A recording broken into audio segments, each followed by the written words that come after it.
Okay, we just started the recording.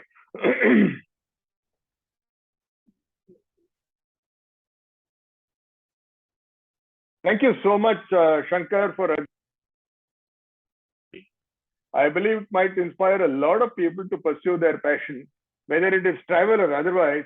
But I think people need some kind of motivation to start their passion. Very often there is the gap between their passion and the action. So I'm absolutely delighted to talk to you, and I'm sure it's going to help a lot of people do many things they always wanted to do. Friends, we have with us a person who has, yeah,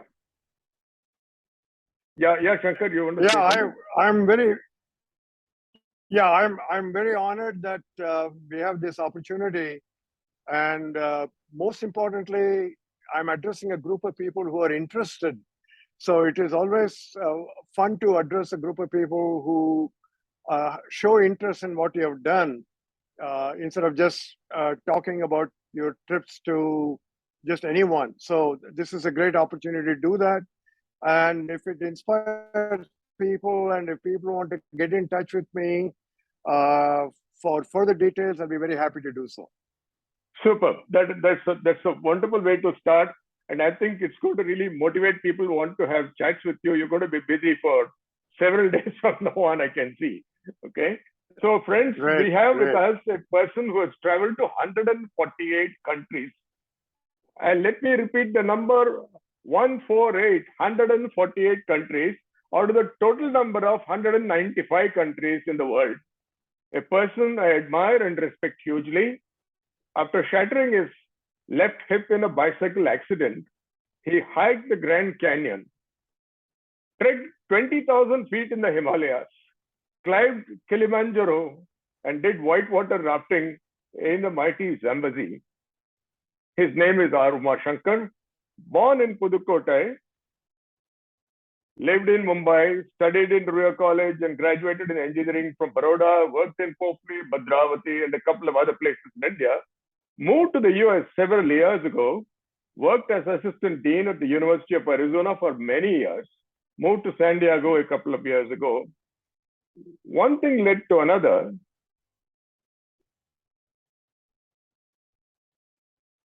And we agreed to have a conversation on Zoom where I would ask him questions about his travel, adventures, and memorable stories, people, food, etc. So here he is in person to talk to us. I must tell you, it requires some little bit of persuasion to request him to talk because by nature he is very reticent to talk about his achievements and so on and so forth. But here he is actually going to tell us many of the things that we may never have known at all. So tell me, Shankar, what triggered your travel lust? I'm using the word lust because it's a kind of an obsession and a passion. How did it all start? How long ago? Actually, started when I finished my high school year and spent a summer in Virudhunagar with my mother's uncle's house.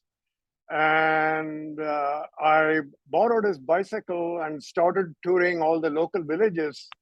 And for 3 months, I traveled extensively. Many times, neither my parents nor my mother's uncle knew where I was.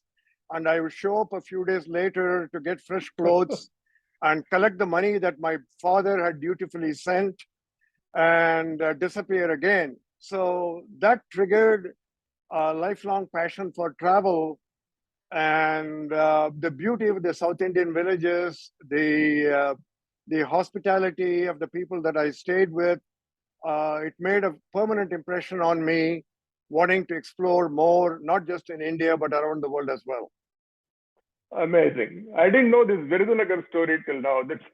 You did far more interesting than what I did when I was there. Okay, what is the common thread you found amongst all the countries that you visited, including places in India, including other countries? What is the common thing? The common thing is people wanting to, not necessarily pursuing happiness, but wanting to have a better life for their family and being able to educate their children for a better future. So that is what really motivates them and drives them. those of us who are comfortably placed in life may wonder how do these people live? How do they manage? But what is amazing is with what little they have, they want to do more for their families and for their children. That is a common thread I found everywhere. They want better life for their children. Such an interesting thing because in most cases, when we talk about people and what they want to do, it's very often measured in the context of money. What you're really saying is that in the context of improvement, in the context of building better abilities and better amenities for children, it is such a big difference. It's very interesting for me. So, what are the countries that you would like to visit often? As a matter of fact, India, there are so many places in India that I still haven't explored. As I learn more about Himachal Pradesh and Arunachal Pradesh and other parts of India. So, in addition to India, I'll definitely go back to Nepal, Croatia, and New Zealand. These are countries where my exploration of nature, the experiences have been phenomenal, and I would like to repeat. And I'm specifically not including Europe because those are all overdone, in my opinion. And there are many places yet to be explored.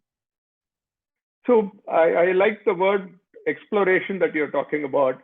So when you say exploration of nature, what exactly does it entail? What does the exploration of nature mean? Is it trekking? Is it something else? What is it? It is trekking, going to naturally preserved areas in different countries, mountains, waterfalls, forests, and even looking at agriculture from a different perspective.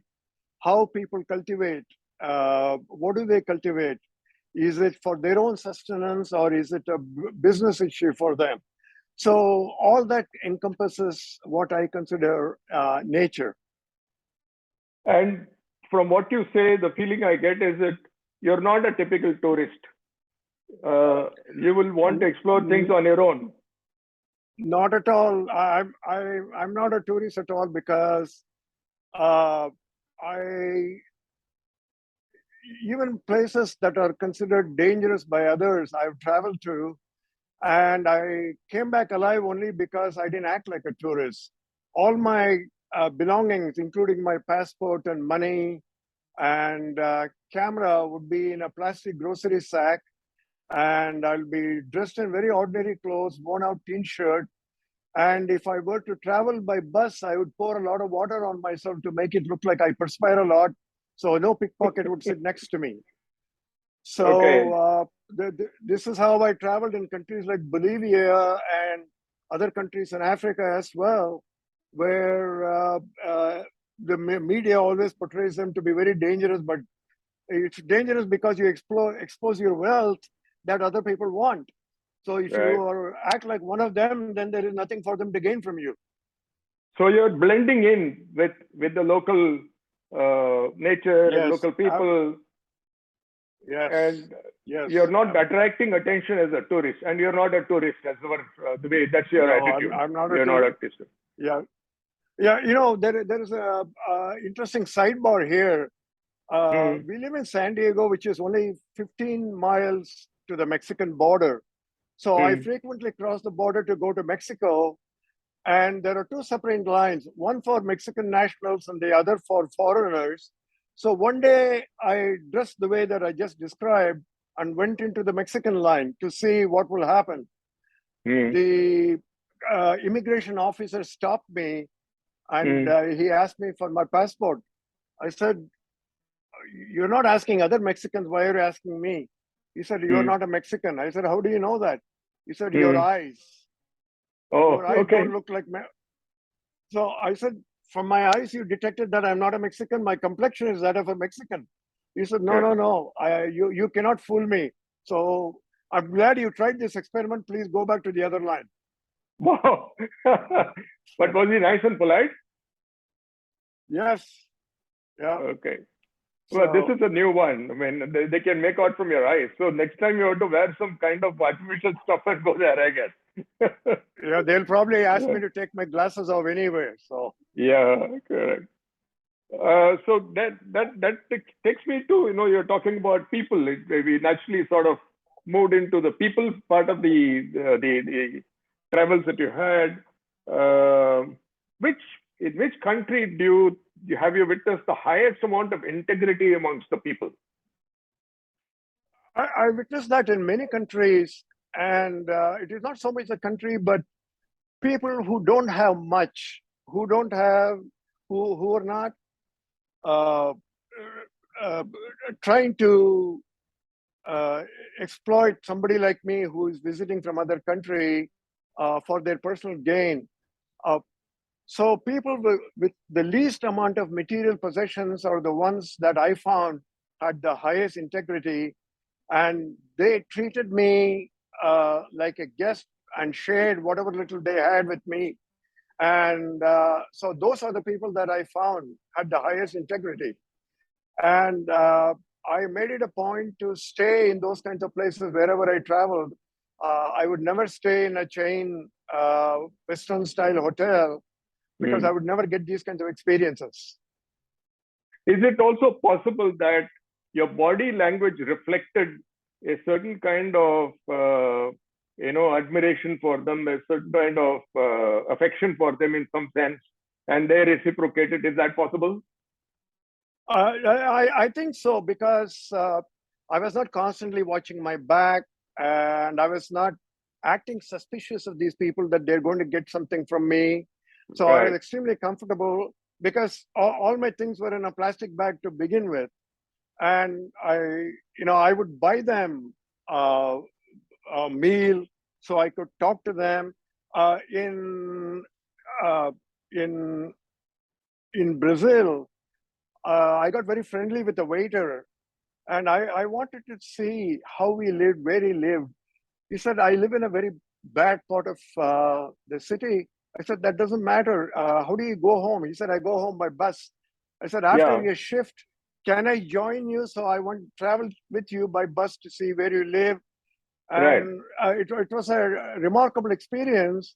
And we shared a meal, and then I came back by bus and felt totally safe. So from what I hear you saying is that you have a natural curiosity and admiration for people. You have respect for people, and all that sort of came through in your body language when you dealt with the local people, and they sort of related to you much better. And you were not a tourist within quotes at all. That's what I hear you say. Is That, that correct? yeah, that is correct. And I don't even tell them that I'm from the United States because it creates a very different perception Right. about wealth and other things. And when they ask me, and I never say anything about myself unless they ask. If they ask where I was born and where I live, then I would open up. Otherwise, it is all about them and Okay. listen to their stories, their lives, and nothing about me. So it's a classic thing. It's all about them and not about you. It's but at the same time you didn't have the inquisitiveness of a, let's say, media reporter. I mean that so it's you talk to them about with great genuine care about them. That's the way it could be. Would that be right? Yeah, that is correct. And then yeah, I don't immediately ask them to pose for a photograph. I don't try to take a picture of their living room. None Right. of that stuff. And because in many cultures, people still believe that uh, taking their photograph will spiritually affect them. That Oh, that kind of belief is prevalent in many parts of the world.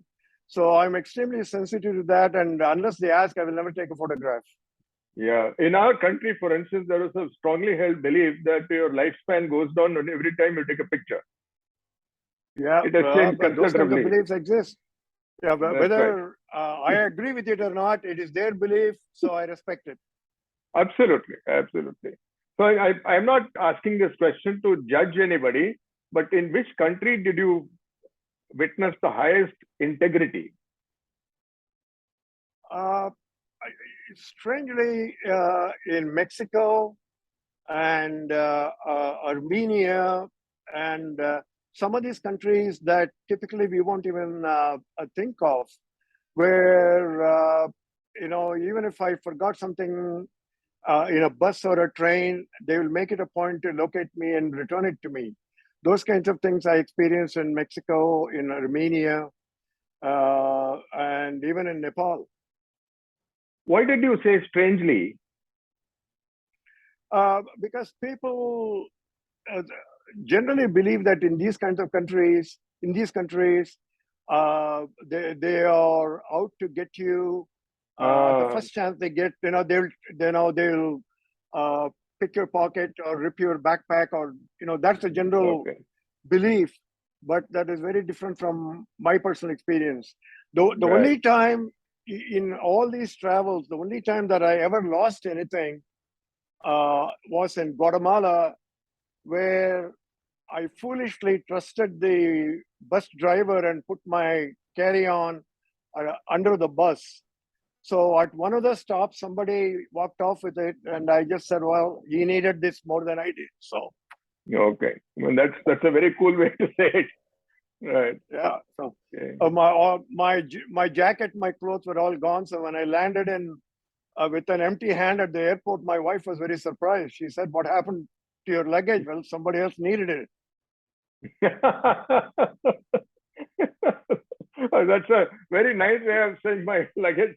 Somebody stole my luggage, so somebody needed it and they took it. Yeah. Very elegant way of saying it, I think. So that takes me to the next question. Which country did you witness the happiest people? What could have been the reason? The opportunity that I had to interact with people, for example, in Armenia, I stayed in a bed and breakfast place. Armenia was under Russian control for many years, and it has been not cared for. The country is going through a lot of difficulties. And I had gone there to visit a university to set up some engineering programs there. Yeah. And there, the landlord, on day one itself, started treating me like part of a family member. They had several occasions for family get-together. I was invited to all of them. They had other events. I was invited to those. And in spite of their lack of material wealth and all the difficulties that they had survived under Russian autocratic rule, they were very happy. They never complained. They never said, "Oh, I wish our life was like what you have in the US." None of that. Extremely contented, very happy people. Very So I was very impressed with. I was very impressed with them. The other thing I wanted to ask you, I know you're very fond of children. Did that help you in some ways where you started playing with the kids or something like that? When you I always did. I usually have a few coin tricks, and that always broke the ice. And when the parents saw that the children were comfortable with me, then they will also overcome their inhibition and started chatting with me, and I get to know them, they get to know me. So children are a great way to break the ice. Right. So the other thing that that occurred to me is that every country has its own kind of culture, within quotes, flavor, and so on. How did you manage to blend in? I mean, I'm using the word blend in because that's what I hear you say, is that you don't stand apart, you don't, stand out like a tourist, and you figure out a way of blending in. Is that the correct expression that I'm using? So how do you do that? For example, in Brazil, I love Brazilian music, and I asked a local person, I want to see a Brazilian show, but not what is typically arranged for tourists. The tourists. I want an authentic experience where you locals go. So he gave me the address of a theater, which was in the worst part of Rio de Janeiro, in the slums. So I took the train and got there, and there were probably 1,000 people waiting outside to get into the theater. And I just sat along with them on the footpath And when it opened, it was a fantastic experience. The music was amazing. They were dancing in the aisles, and one of the best performances I ever attended. It could never have been the same. And I didn't dance, but my body moved to the rhythm, Okay. and people behind me were patting me on the shoulder, and uh, I mean, it was a fantastic experience. So that Okay. is what I would define by blending in. Find out what kinds of things the local people enjoy and go experience that along with them. Okay. You know, There are. these are areas. I mean, the location was described to me by everybody as being very dangerous. Okay. Again, that danger is because you are exhibiting your wealth. If you don't Yeah. exhibit your wealth, there is no danger. Right. So I think so. You're redefining danger in some sense, right? Yep. Yep. It's interesting. So it's also a question of saying there is I don't know who said it. Live dangerously was a very interesting expression from a very well-known author. I forget who it is, but probably you were living dangerously every time you went there. Within quotes. I mean, you Yeah. didn't perceive danger, so there is no danger there. Not at Uh, all. Not at all. the other thing I want to ask Yeah. about is diversity. Sorry, you were saying something. Yeah. Yeah. No. I have never been mugged. I never been robbed. Uh, my pocket has never been picked. I was not drugged and taken advantage of. None of those things ever happened to me. So, are there some tips for tourists so that this doesn't happen to any tourists? I mean, obviously, you seem to have done something right. First thing I understand is you're blending in, right? Second thing is you're not showing off your wealth in any kind of stuff which attracts attention. And the third Right. thing is that you're doing everything the local guys are doing, and you're not really, doing anything which is out of the way or, odd man out kind of stuff. Is there anything else that I'm missing out in what you're doing? No, again, for example, if a person is going to do sightseeing, then the kinds of things that I do may not be possible because they are taking photos of museums or architectural wonders. Then what I do is not possible. But those are all places frequented by pickpockets. So Hmm. you do have to observe caution how Yeah. you carry your personal belongings. And Right. even if you take out your camera frequently, make sure that you store it back and not be careless about hanging it over your shoulder. Right. So be very cognizant of what is around you. That's right. So you actually be prepared to protect yourself and not be allowing yourself to be exploited or robbed or whatever it is. It's a Right. very, Don't very be practical surprised. kind of thing. Yeah. Yeah. Right. Correct. Exactly. Yep. Yeah. The other thing that occurred to me is that in which country did you admire the leaders most? Now, when I say leaders, not necessarily political leaders, leaders of the local community, leaders of the local governing bodies, whatever it is. There is a way in which they seem to reflect a variety of qualities. I mean, varies from places to places. What are the things that you might have observed about leaderships in various countries? Yeah. This is something that I usually ask people, and I was very impressed with what I heard in New Zealand, not only from people who have lived there for many years, the so-called locals, white New Zealanders, but also Hmm. immigrants, that Yeah. they were very pleased with the not only the government but the leaders, the healthcare policies, uh, their education policies. So New Zealand is one country where all those things uh, the people were very happy about. They're very happy about the leadership and the leaders that they would like to see re-elected. So I would single out New Zealand for in that particular category. Okay. What about the food? How did you manage the variety of food, and how did you have to experiment with it, or did you read about the food, etc., before you went there? So I'm a vegetarian. I don't even eat eggs. I don't eat omelets. Right. Uh, for me, it was very easy to survive on bread and fruits. And I've never been particular about food or have a specific time I have to eat.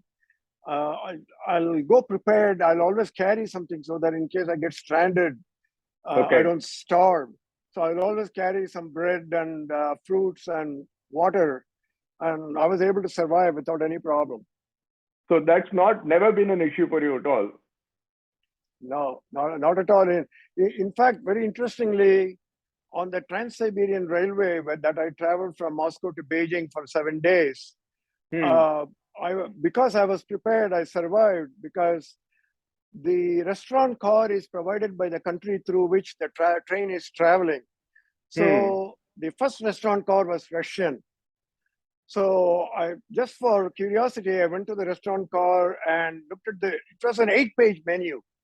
I Okay. went through and by sign language, I would point to something and the waiter would say, shake his head and he would say, Nate, meaning no. So Hmm. everything was no, no, no, except for vodka. There was nothing else available. Okay. Uh, that's all they had.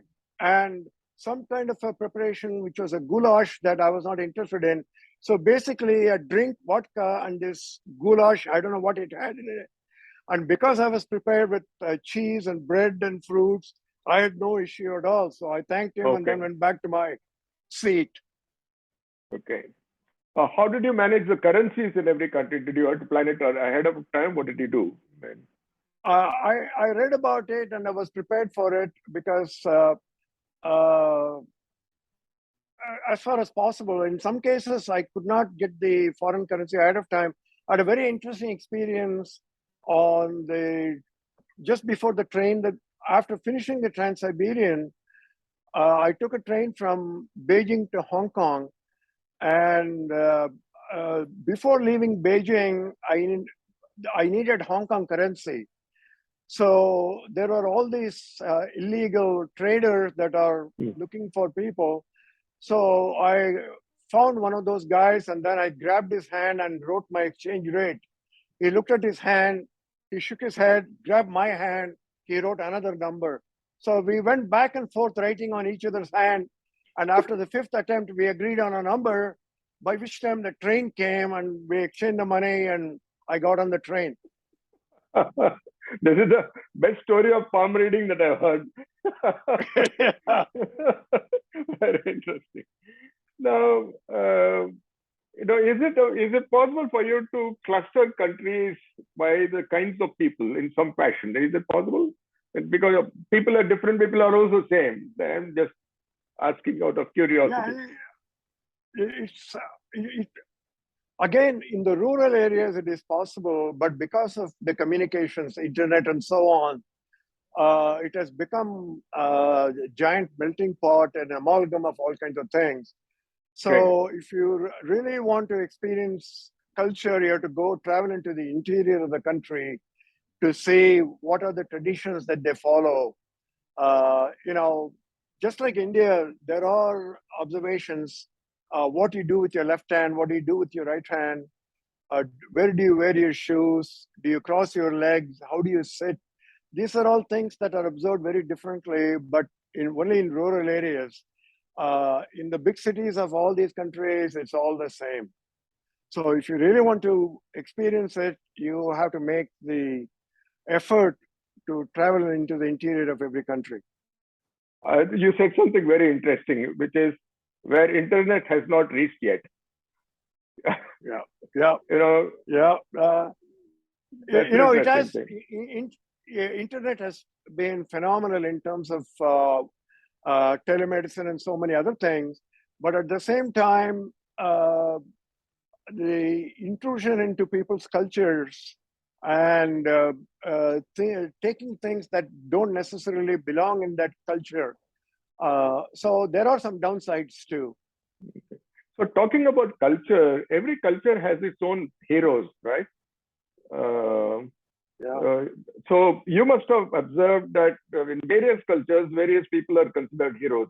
Now, is there any difference, or did you notice anything in terms of how they respect people as a hero? Is there any observations you have on that? Uh, Yeah, I ran into quite a few where people respect those who really work on causes that are important to the local people, uh, making sure that they have steady water supply, making sure that they have toilet facilities, making Right, sure that the rainwater doesn't flood their homes. People who take care of things that are important to local people, so they are the heroes, not necessarily political leaders. Maybe they are NGO workers, but they are considered heroes. So right. ultimately, it is not political power, but improving the quality of life for the local people.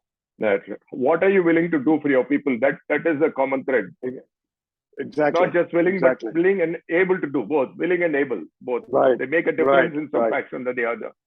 That's right. right. And um, have you been fascinated by your inner journey during this travel? What happens outside? You're observing a lot, but what was happening inside Umashankar? Uh, the most important thing was how wonderful our planet is and how much there is to appreciate and to pay attention to and enjoy, not just the nature, but the the external differences of the people, but inside I found that how readily I was able to blend with them and to be able to communicate with them, to be able to relate with them, because there were a lot of things that we found common. The kinds of things that I wanted for my children is what they wanted for their children. They Right. wanted peace with their neighbors. They didn't want political conflicts. So these are, and observing all that, I came back with the feeling that there is a lot more things that are common than different. Politicians exploit the differences for their own gain. But what I found is that there is so much common, irrespective of where we come from, what country we live in. There are so many common things. So interesting. You said something in terms of what you observed. There are people who keep looking for differences versus people who are looking for what is common. So you seem to have Right. been picking up what is common amongst the people wherever they are, and what is actually making them good, making them helpful, and so on and so forth. Is that right? Have I got it right? Okay. Yeah, yeah, that's So exactly right. Right. that's right. So people are similar, then they're different is a thing that I have read many times, and I'm beginning to think that that is what you have as well picked up, that people are similar rather than different. It depends on now what is it that you're looking at. Yeah, exactly. Yeah, the people are more similar than different. They may be different in their looks and the way they dress, Okay, how they speak. Though even their food may be different, but ultimately, what it is that they want out of life and what it is that they right, want for their families, that's where the correct, commonality is. correct. The other thing that occurred to me is that learn how to greet people. I mean, in India, everything is the namaste is a fairly universal thing across the country, whichever state you go to. So, did you figure out how to greet people in every country, what it is, and what did you do about that? Uh, shaking hands is typically Western, Hmm. and a smile and a bow is all it took, and Okay. or a thumbs up. A thumbs up is a common gesture of hey, everything is good. Okay. Uh, yeah, so even a vendor that I, if I could not speak his language, if I bought a fruit from him, instead of saying thank you, just thumbs up, he understood that I was happy with what I got from him. That's So it. thumbs So, up is a universal language, and a bow is a universal language for thank you and a greeting. and a smile, I guess. Yes, and a smile, of Right. course. Yes. Yeah. Right.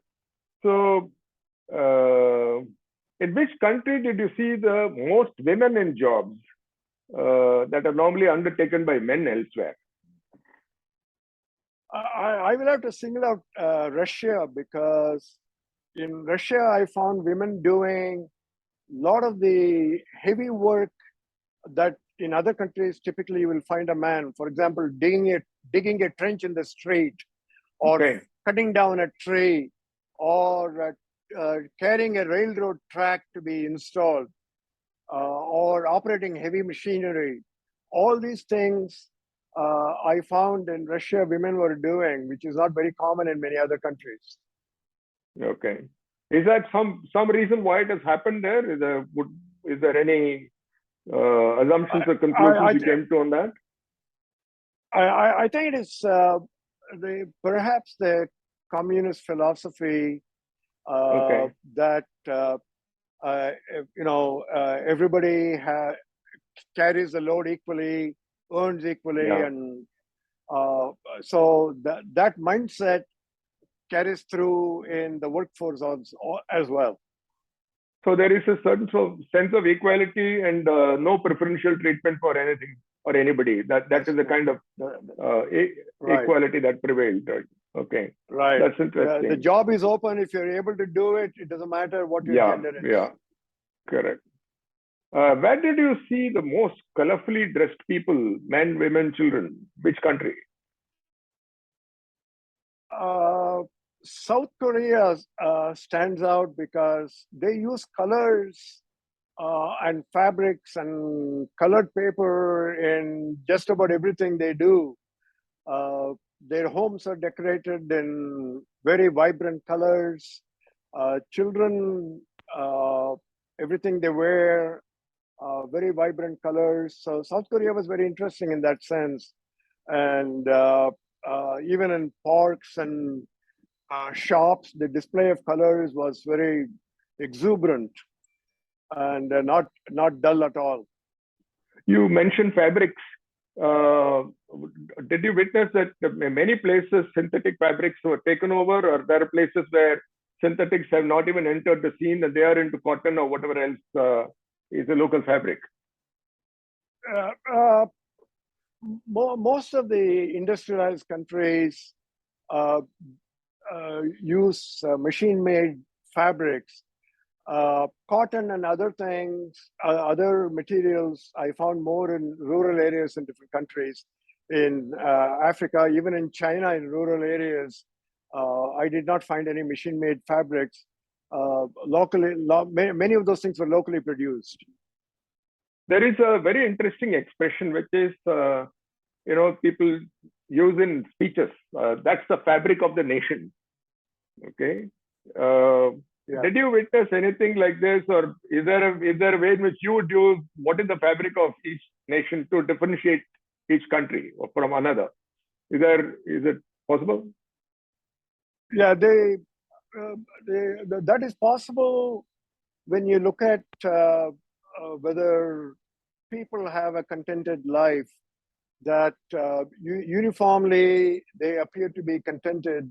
That would appear to be a homogeneous fabric. I did see that in some of the countries,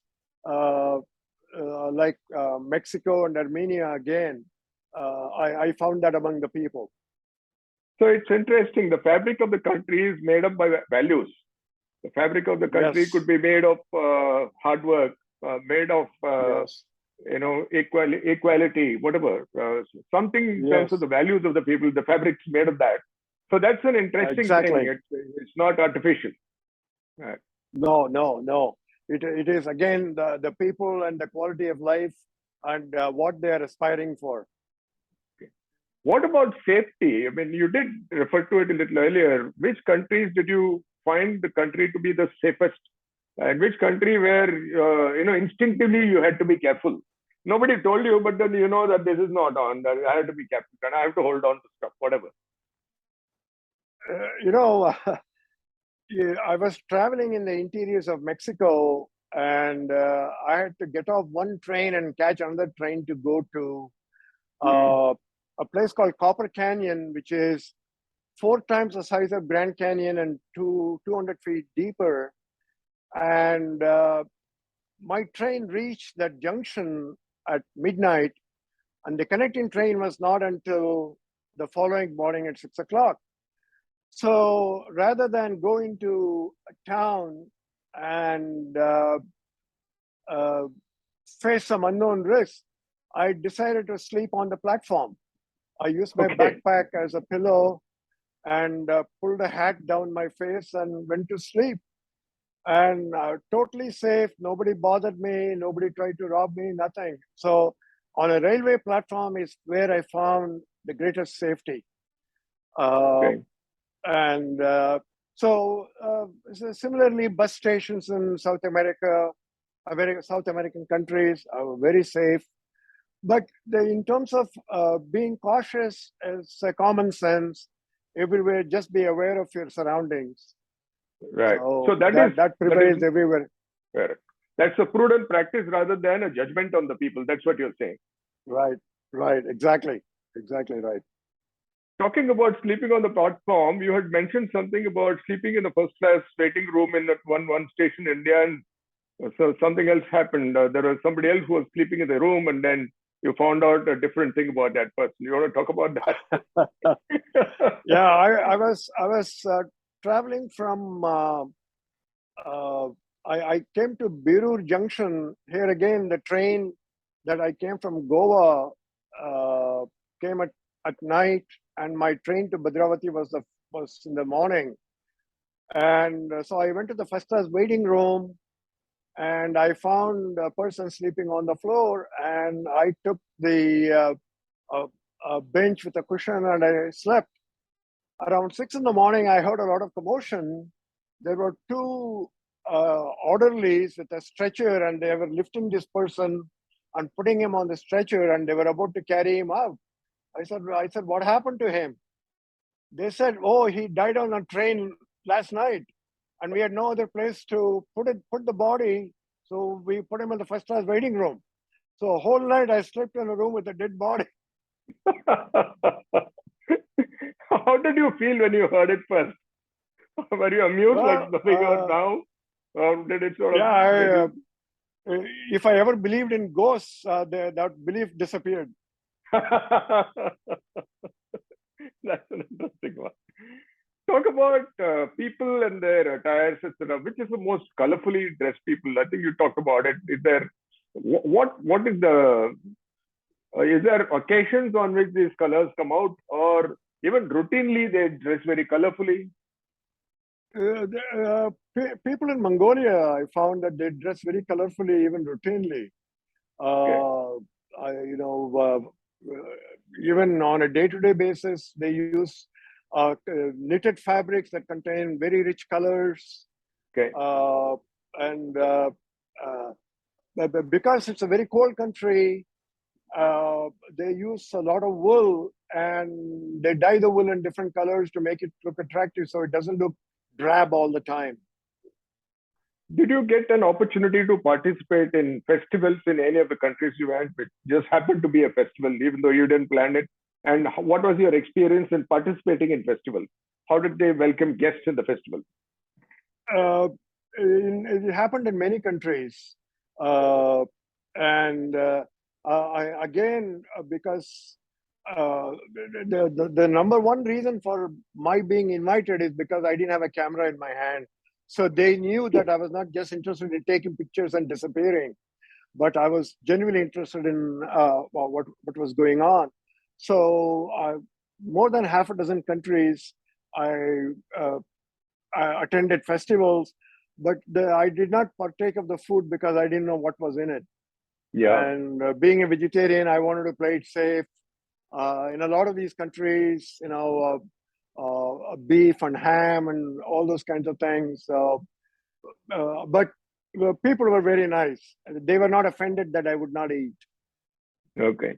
So being a vegetarian, was it a challenge through this travel in so many countries you've been to, or you just worked it out? No, not really. Again, breads and fruits, not an Okay. issue at all. Okay. Where did you encounter the spiciest food that you might have eaten? Wherever it was possible, even vegetarian food for us. Spiciest. In spiciest food will be Thailand and Mongolia both. Very, very, very spicy, and I got burned a few times And then I Okay. had to somehow find the cook and communicate that I didn't want so much spice. And Okay. they were again very obliging. There were Okay. no issue at all. But generally, their food items are very spicy. For during all these travels, did you have to ever seek medical attention for anything? How was that handled, or you didn't have to do that at all? The only time that I had an issue was in Nepal when I was at about 17,000 feet when my metal hip got very cold and I couldn't even move. Okay. So I'd taken chemical heat packs and they didn't work. So I had to lie down on my back and then move my leg like a bicycle movement to get the blood to flow. So did Okay. that for about half hour to get the circulation going. So that was the only time that I had some kind of physical challenge, not being able to move. Otherwise, no medical issue at all. Didn't get sick anywhere. You I was mentioned very cautious. yeah, you've been always very cautious and careful about whatever you're eating. You're saying you said something about a metal hip, and you've been doing this travel with a metal hip right through, I mean, to all these countries and climbing mountains and trekking and everything. Yes. Again, it's a question of how important these things are to you. And I was told after the hip surgery, when my wife asked the surgeon, what is the long-term prognosis? He said, the most your husband can do is walk with a cane. And that's when I didn't tell him, but I told myself, I'm going to prove you wrong. And so that became a motivation and a challenge. So I started training and took care of my health. And how many of these trips your wife and daughter also accompanied you, or all these trips on your own? Uh, Traveling with them is usually five-star travel. They won't put up with the stuff that I do. So all these things were all my own, but they were all part of a project, either for the U.S. State Department or for United Nations. Yeah. So, and I made it a point to take the longest route everywhere so that I was able to cover more countries in getting to my destination. So flying was my least favorite mode of travel. If a Okay. boat or a train or a bus were available, that's what I would do. So did you have any kind of a communication protocol in terms of, I mean, using the word protocol very loosely, of keeping in touch with your family wherever you are? Is there, what would have been your method of keeping in touch with family all the time? I would call and let them know that I was safe. There was a very funny incident in Nepal. These were the days before the internet. There was a company that wanted me to carry their satellite communication device for internet, Hmm. but that was very primitive, very heavy. I said, no, I'm sorry, I cannot do that. Hmm. So at about 15,000 feet, one of the Australian girls, we formed our own group. We'll see each other in different villages. And because I was carrying a lot of donated uh, uh, uh, food items, they would always congregate toward wherever I was so that I would share all this with them. So this girl got very sick and she was going to go back to Kathmandu. So I gave her $20 and said, I've not been able to reach my wife and I'm sure she's really worried about me. So Hmm. why don't you give her a call as soon as you get to Kathmandu 2 days later and tell her Hmm. that I'm doing fine. And I explained the time difference and I explained everything. Yeah. So after all this was over, 3 weeks later, when I landed in Tucson, Arizona, my hometown, my wife comes to pick me up at the airport and she says, who is Lisa? I said, what? Hmm. I said, I don't know any Lisa. She said, wait a minute. I got a call at 4 o'clock in the morning Hmm. and this girl says, hi, I'm Lisa. I'm calling to tell you that your husband is doing fine. Hmm. So And so my wife says, I was imagining you spending a night with Lisa with a drink in your hand. I said, no, that's not what happened at all. Then I had to do a lot of explaining to uh, make sure that she understood why Lisa called in the first place. That's so funny one. So the thing that I wanted to ask you is that uh, all of these, all of this travel, how has it affected you as an individual, as a person? What was Umashankar before all this travel, and what is Umashankar today? What is the transformation, if at all, that might have happened? Uh, Having looked at how people live, uh, I can live with a minimal of conveniences, minimal comforts, minimal food requirements, not bothered about what I wear, what kind of a car I drive, what people think of me. In fact, uh, I used to drive my daughter's old car to work.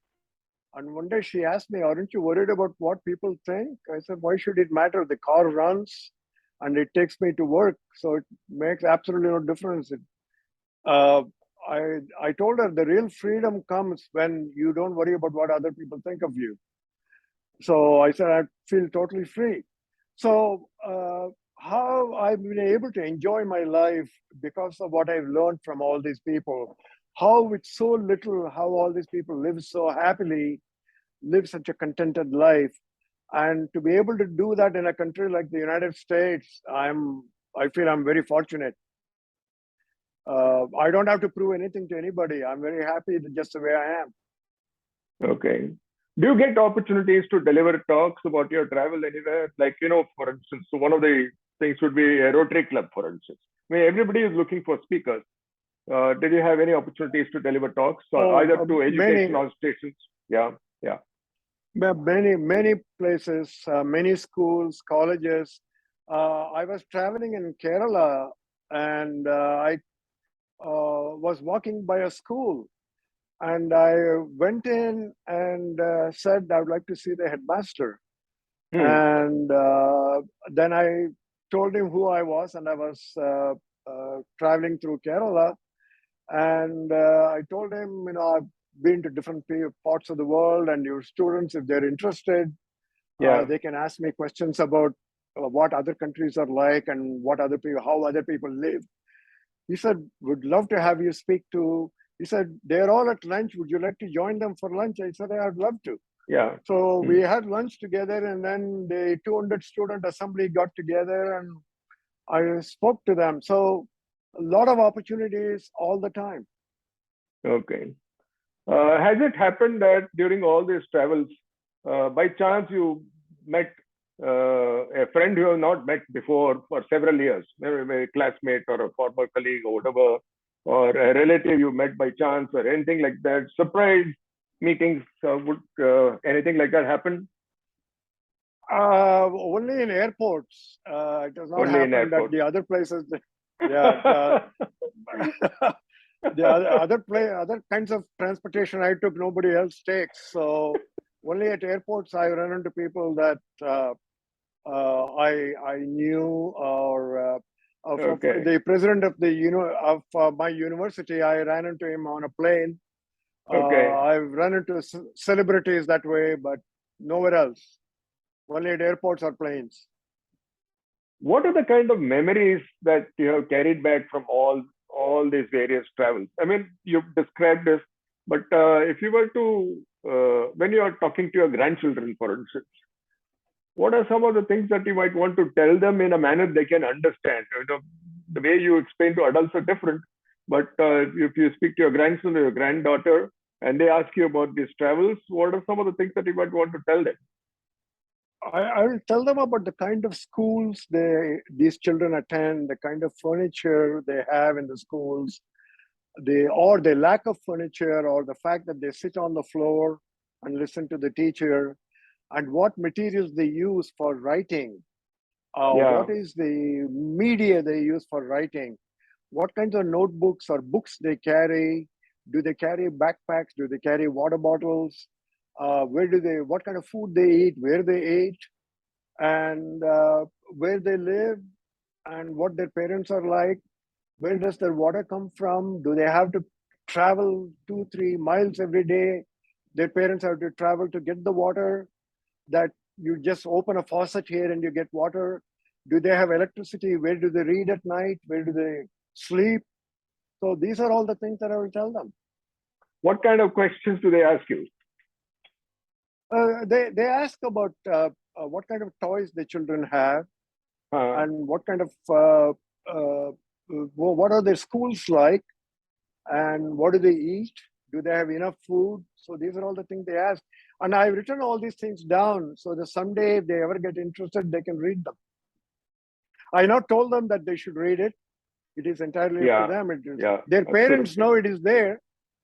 They don't know that it is there. It is up to their parents. If they want to read, they can read. Yeah, I think when the time comes, they'll read it. Well, we don't know when the time comes, I guess. That always happens. Yeah. Kind of thing. So, are you planning to write a book? Would you write a book about this? All the stuff? Again, because you have so much to share. The question is, what I'm not convinced that it will serve a useful purpose unless I aggressively market it. A book will not sell by itself, because that is true. For friends of mine who have written excellent books, they told me how the books are sold in the US, and how competitive it is, how the book is positioned in the bookstore, how long, whether it is positioned sideways, faceways. It's very complicated. So I'm not sure that I want to spend my time marketing my book. And so I share my experiences, for example, the way that we are doing it now. And then I've written a lot of articles for journals on the internet, and my speaking engagements. So that's how I share. Okay. I've pretty much completed all the things that I always wanted to ask you for so many years. I think it has taken me to think about this and finally get around to asking you these questions. Let me just check whether I have got any one question. So, fair enough. So the last part is, if somebody is motivated by what they see on this interview, and they're saying, what are the 3 things that you'll give us as tips before we embark on this kind of traveling? What are the 3 things that you might give them as tips?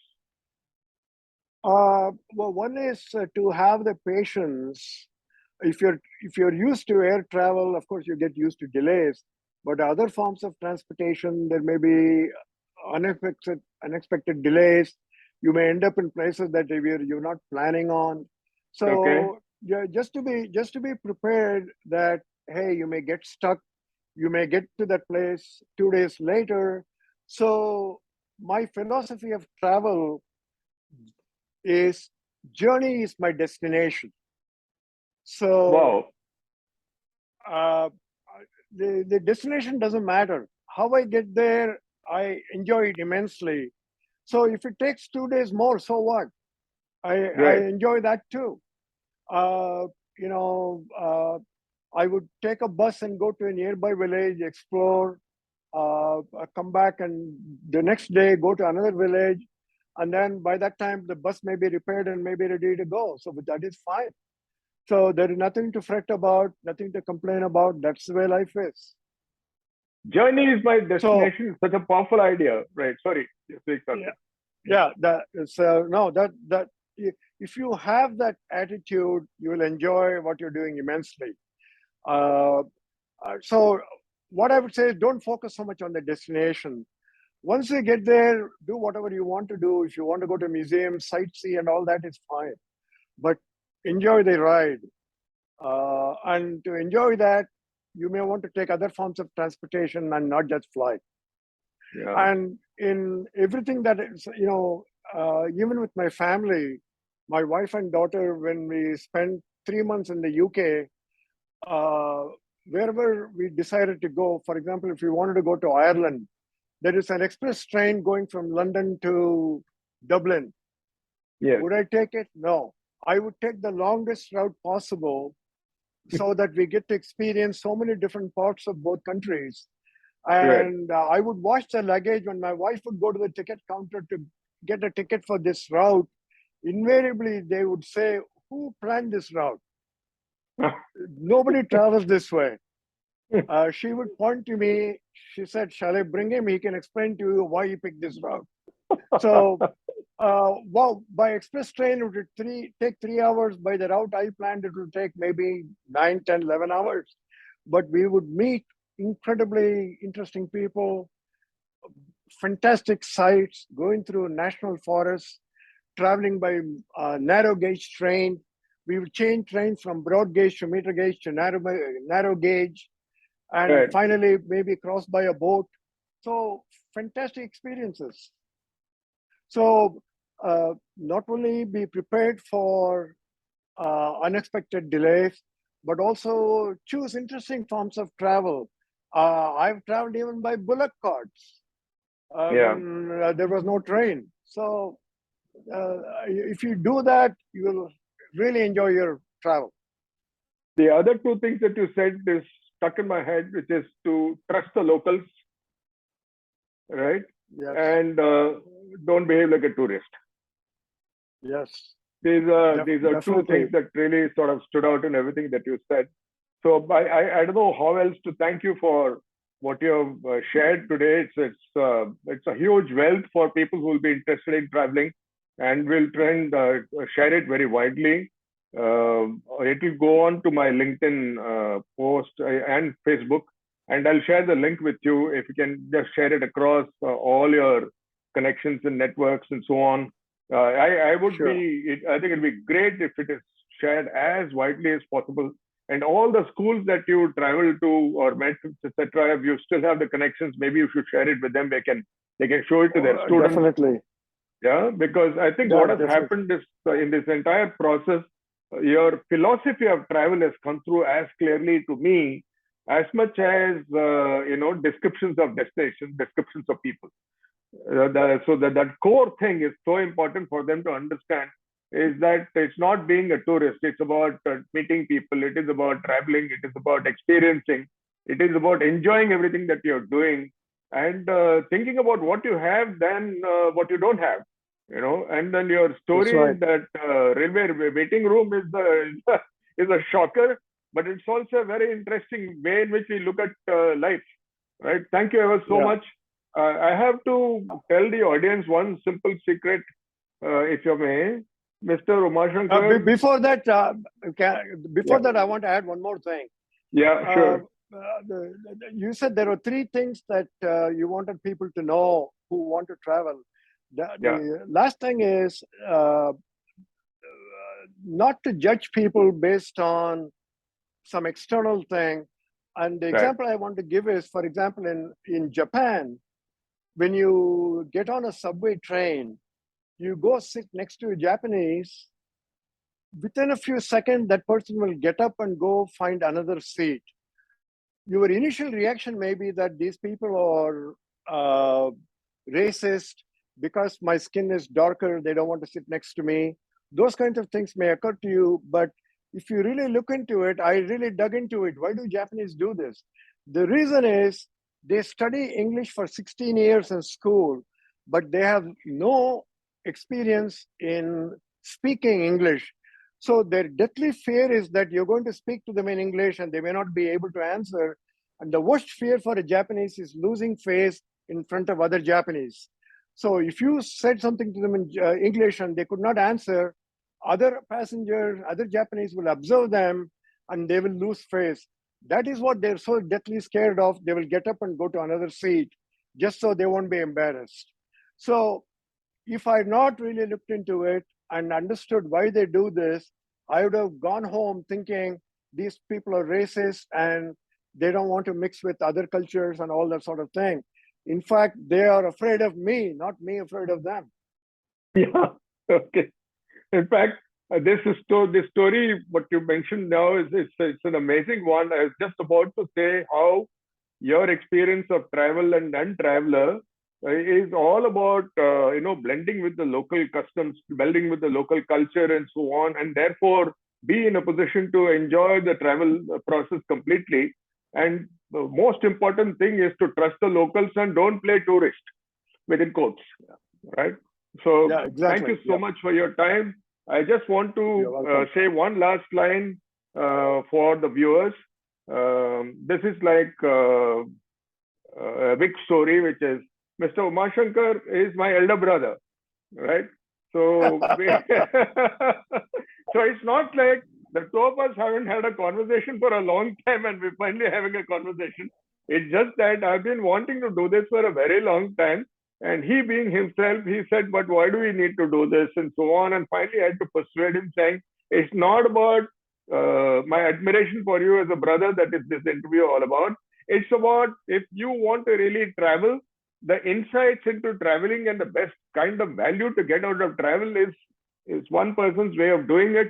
And you might get some very good insights in terms of how you might be wanting to travel the entire the width and breadth of the entire world and get the maximum value out of this. Thank you ever so much for your time. And I'm You're going to send you welcome. the link. We'll share it as widely as within our network and outside our network. Thanks again. Thank you All so the best much. to everybody. Say hi to everybody at home. Yeah. Right. Thank you. Thank you. Thank you. Okay, Thank bye-bye. you. Bye.